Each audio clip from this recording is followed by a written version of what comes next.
Hi dear friends, welcome back to my channel. Today also we are going to learn something special in English grammar, but through the simple steps.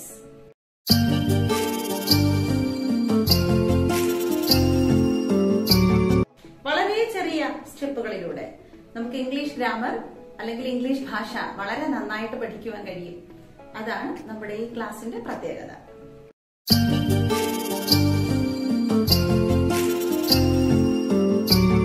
Okay friends, in the previous classes we have learned about the letters in English language and also the letters in Malayalam language. മലയാള അക്ഷരങ്ങളെ അതുപോലെ തന്നെ English അക്ഷരങ്ങളെയും കഴിഞ്ഞ ക്ലാസ്സുകളിൽ നമ്മൾ പഠിച്ചു. Then we have divided those letters into two vowel letters and consonant letters. മലയാളത്തിൽ പറഞ്ഞാൽ സ്വരാക്ഷരങ്ങൾ, വ്യഞ്ജനാക്ഷരങ്ങൾ എന്നിങ്ങനെ ഇംഗ്ലീഷ് ഭാഷയിലെ അക്ഷരങ്ങളെയും നമ്മൾ രണ്ടായിട്ട് തരംതിരിച്ചു. Then we have learned how to read English language by using these letters. പിന്നെ നമ്മൾ പഠിച്ചത് ഈ അക്ഷരങ്ങളെ ഉപയോഗിച്ചുകൊണ്ട് ഇംഗ്ലീഷ് ഭാഷ എങ്ങനെ വായിക്കാനായിട്ട് കഴിയും, എങ്ങനെ മലയാളം പോലെ. ഓക്കെ, അതിന് നമ്മൾ മലയാള അക്ഷരങ്ങളുടെ സഹായം കൂടെ തേടിയിരുന്നു. In the last class we have discussed about three auxiliary verbs. They are do, does and did. Now we are going to learn something more about these auxiliary verbs. Do, did, does എന്നീ മൂന്ന് auxiliary verbsനെ കുറിച്ച് നമ്മൾ കഴിഞ്ഞ ക്ലാസ്സിൽ പഠിച്ചിരുന്നു. ആ auxiliary വെർബ്സിന്റെ ഉപയോഗം എങ്ങനെയാണ് എന്ന് ഇന്ന് നമ്മൾ അല്പം ഒന്ന് ഡീറ്റെയിൽ ആയിട്ട് പഠിക്കാൻ പോവുകയാണ്. Okay, are you ready to learn it? Then let's go to the class.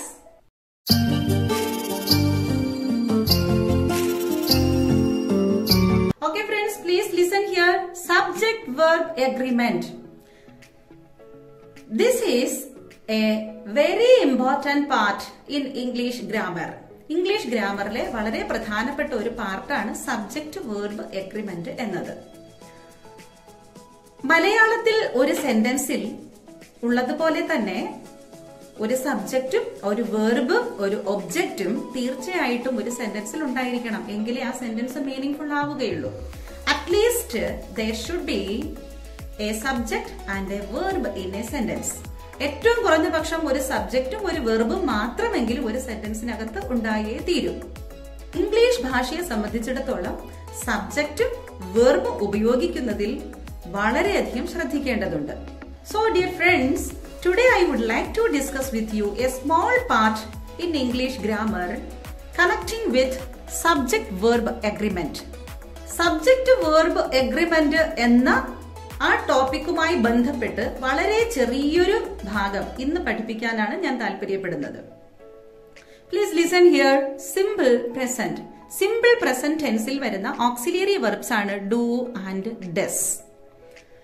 ഈ ഡൂവും ഡസും സബ്ജക്ട് ചേഞ്ച് ആകുന്നതനുസരിച്ച് എങ്ങനെ വെർബിൽ മാറ്റങ്ങൾ വരുത്തുന്നു എന്നതാണ് ഇന്ന് നാം പഠിക്കാൻ പോകുന്നത്. In the last class we have learned about do, does and did. കഴിഞ്ഞ ക്ലാസ്സിൽ തന്നെ ഡു, ഡസ്, ഡിഡ് എന്നീ ഓക്സിലിയറി വെർബ്സ് എങ്ങനെ ഉപയോഗിക്കുന്നു എന്ന് പഠിച്ചിട്ടുണ്ട്. എന്നാൽ അതിൽ നിന്നും ഒരല്പം കൂടെ വ്യത്യാസപ്പെടുത്തി ഇന്ന് നമുക്ക് പഠിക്കാം. സബ്ജക്ട്സിനെ first person subject, second person subject and third person subjects എന്ന് ഡിവൈഡ് ചെയ്തിട്ടുണ്ട്. എന്നാൽ അവയെ ടോട്ടലി നമുക്ക് രണ്ടായിട്ട് തിരിക്കാം: singular subjects and plural subjects.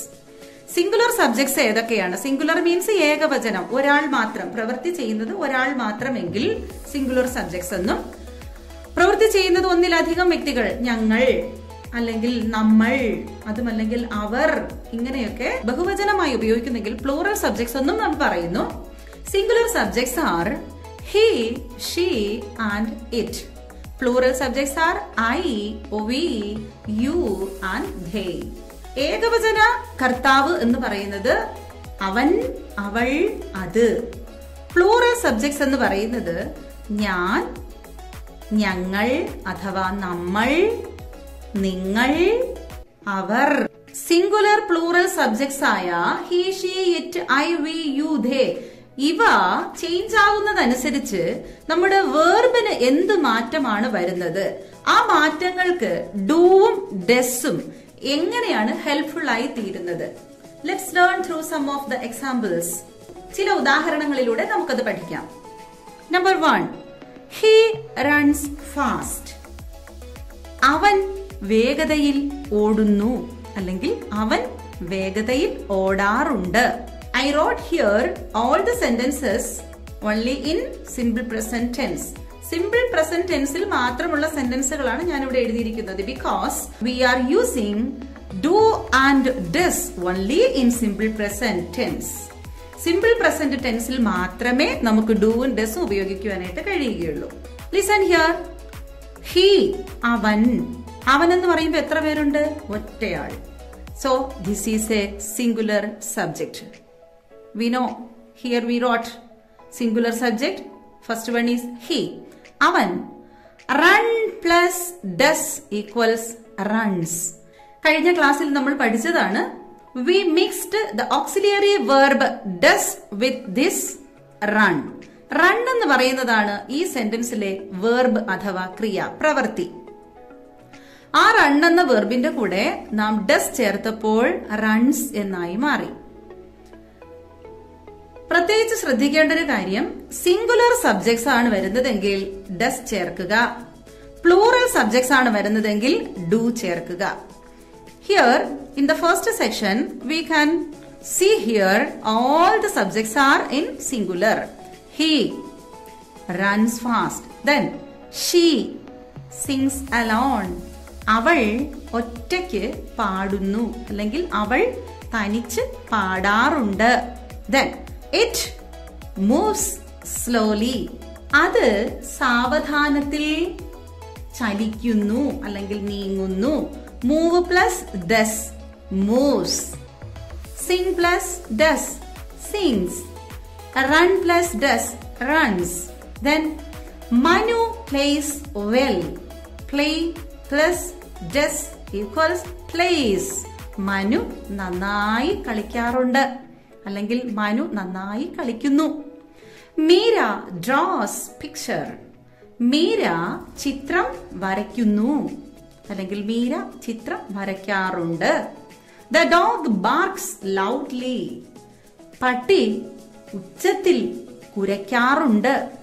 പട്ടി ഉച്ചത്തിൽ കുരയ്ക്കുന്നു.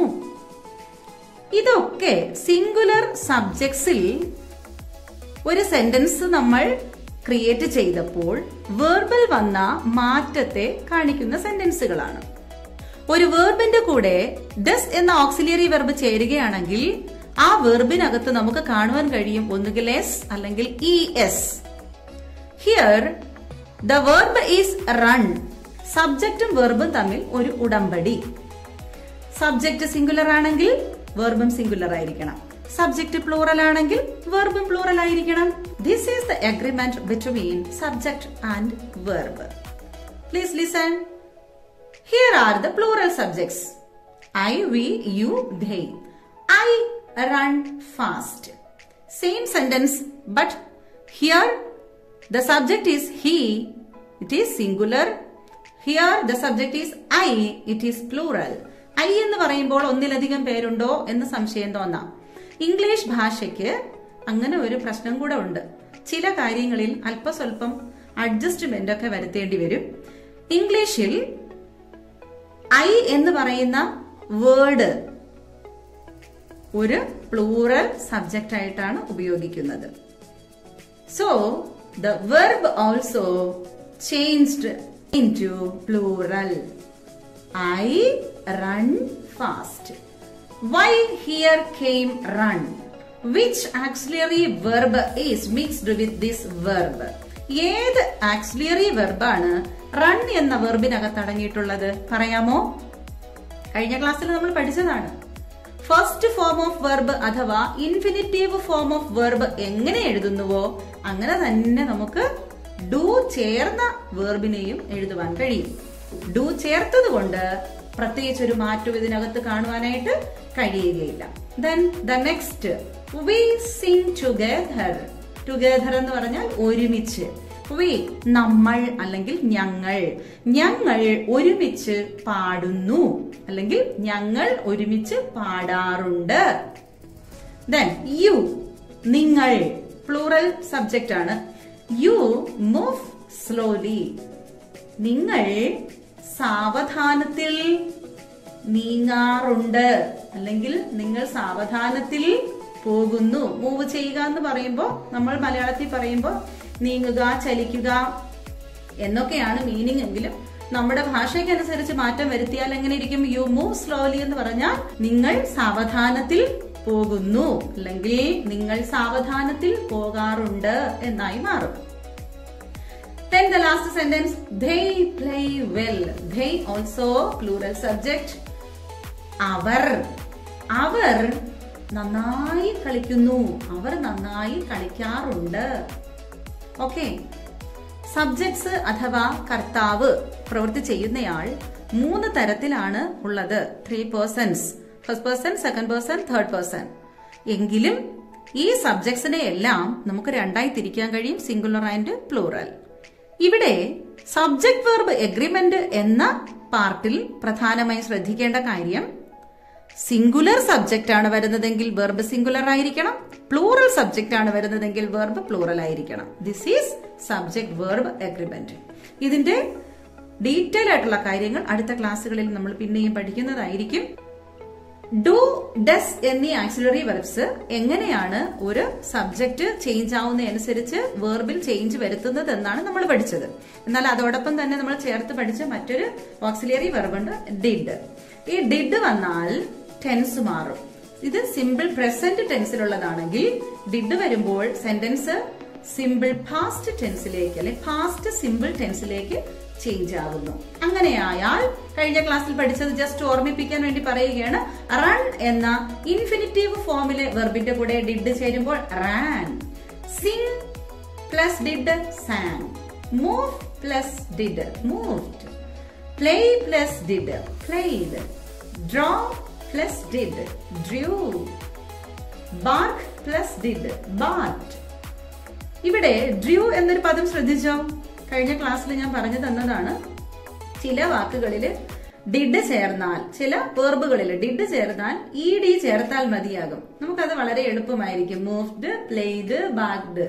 പക്ഷേ മറ്റ് കുറെ വാക്കുകളിൽ അങ്ങനെയല്ല വരുന്നത്. റൺ എന്ന വെർബിന്റെ കൂടെ ഡിഡ് ചേർന്നപ്പോൾ റാൻ എന്ന് മാറി, സിംഗ് എന്ന വെർബിന്റെ കൂടെ ഡിഡ് ചേർന്നപ്പോൾ സാങ് എന്ന് മാറി, അതുപോലെ ഡ്രോ എന്ന വെർബിന്റെ കൂടെ ഡിഡ് ചേർന്നപ്പോൾ ഡ്രൂ എന്ന് മാറി. ഇതൊക്കെ നമ്മൾ സ്പെഷ്യൽ ആയിട്ട് പഠിച്ച് മതിയാവുകയുള്ളൂ. Okay friends, I hope you could understand very well about subject verb agreement. ഇത്രയേ ഉള്ളൂ. സബ്ജക്ട് സിംഗുലർ ആണെങ്കിൽ വെർബ് സിംഗുലർ ആയിരിക്കണം, സബ്ജക്ട് പ്ലൂറൽ ആണെങ്കിൽ വെർബ് പ്ലൂറൽ ആയിരിക്കണം. നമ്മുടെ മലയാളം ഭാഷയിൽ അങ്ങനെ ഒരു വ്യത്യാസമില്ല. പോകുന്നു എന്ന് പറയുന്ന വെർബിന് അത് ആര് പോകുന്നു എന്നുള്ളതായാലും, എത്ര പേര്, സിംഗുലർ ആണോ പ്ലൂറൽ ആണോ, ഏകവചനമാണോ ബഹുവചനമാണോ, അതൊന്നും വ്യത്യാസം വെർബിന് നമുക്ക് കാണാൻ കഴിയില്ല. But in English language it is extremely different. It is A great change. വളരെ വലിയൊരു ചേഞ്ച് ആണത്. We must learn it. English ഭാഷ പഠിക്കുന്നത് വളരെ കഷ്ടമുള്ളൊരു കാര്യമാണെന്ന് ആർക്കും തോന്നാതിരിക്കാൻ വേണ്ടിയിട്ടാണ് വളരെ ചെറിയ പാർട്ടുകളായിട്ട് പഠിപ്പിക്കുന്നത്. എല്ലാവരും അടുത്ത ക്ലാസ്സുകളും തുടർന്ന് കണ്ടിന്യൂസ് ആയിട്ട് തന്നെ കാണുക. നമ്മുടെ ഈ ചാനലിനെ കുറിച്ച് അറിയില്ലാത്തവർക്ക് ഈ വീഡിയോസ് ഷെയർ ചെയ്ത് കൊടുക്കുക. അതോടൊപ്പം ലൈക്ക്, കമന്റ് എന്നിവയിലൂടെ നിങ്ങളുടെ സപ്പോർട്ട് പിന്നെ അറിയിക്കുക. We will meet again soon with a new topic. Till then, may God bless you all. Have a nice day. Bye bye.